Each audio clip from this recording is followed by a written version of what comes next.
Shukran.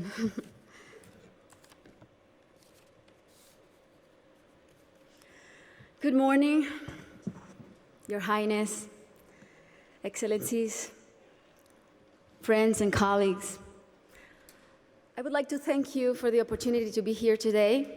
It's also an honor to join forces with Educated Child, an organization led by a woman who is an amazing role model, a woman who has shown such relentless dedication to getting every child in school. This is such an exciting day for us because it marks the beginning of a new era in my home country, Colombia. Most of you may know me as an artist, as an entertainer, and that's indeed my calling and what I've been doing since I was 13 years old. But I never would have imagined when I started out that my work as an artist would end up being the vehicle for me to serve my greater purpose in life of working towards eradicating poverty through the power of education.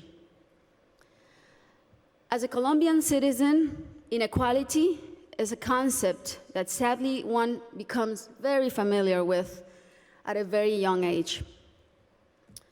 It's a country like many others in Latin America where a few have a lot have almost nothing, and where if you're born poor, you will almost certainly die poor, and where people don't access equal opportunities. And because of that, generation after generation after generation live trapped in the same vicious cycle fed by prejudice and inaction.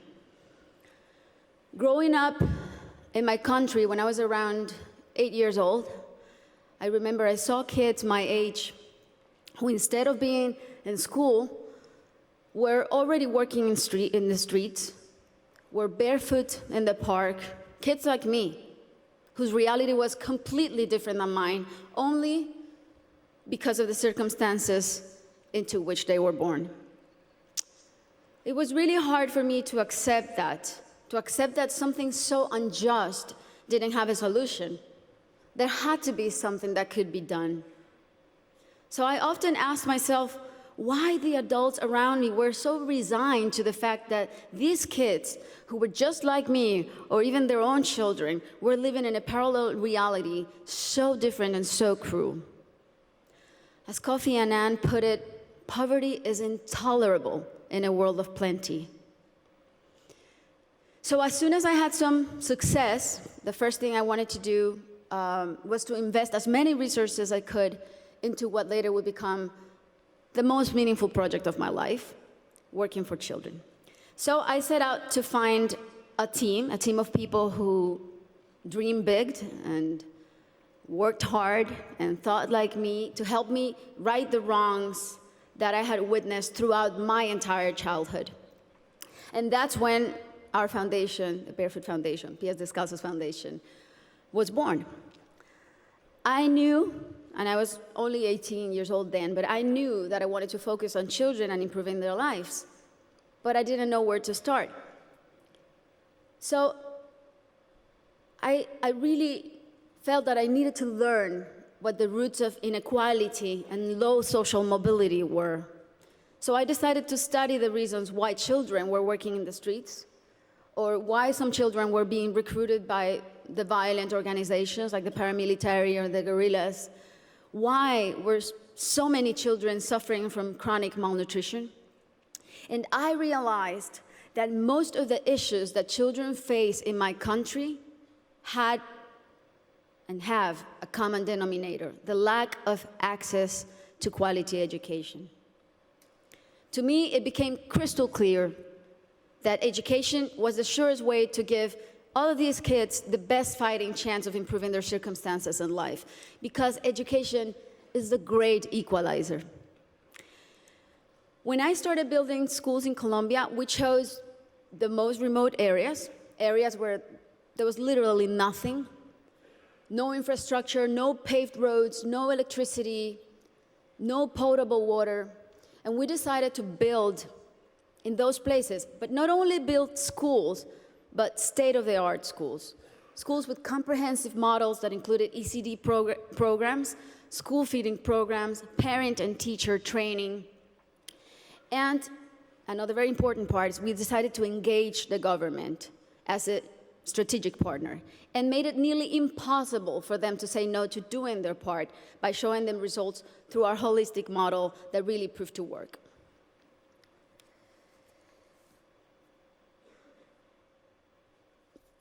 We noticed that as soon as a school is built in those places, everything is transformed. The improvements to the infrastructure were jaw-dropping. Electricity, potable water were made available, made accessible. Roads were paved. Malnutrition plummeted. But the best part of all is the academic results. The kids really responded academically. And now those kids who could have been recruited by the guerrillas or paramilitaries, or that could have had completely different outcomes for their lives, they're now on their way to the university and thriving in their communities. Some of them are athletes, some of them are professionals.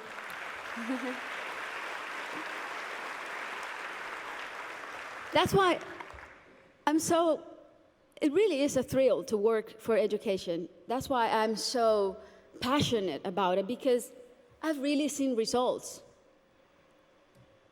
that are as palpable as this podium.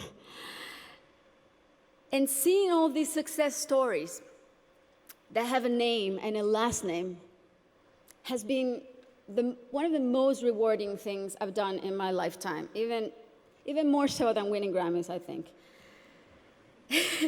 Now,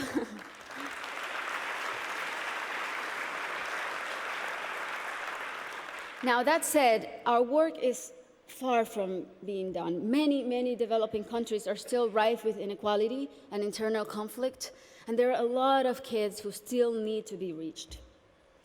History is not only the past. History, it's made every day in the present. And what matters now is how we go forward and how we fix what's wrong. And that is the real challenge. This is the goal of the SDGs and what people like Her Highness and myself and so many more of you who are adamant about achieving are here for. Facts don't lie, and numbers show what an incredible return on investment a quality education provides.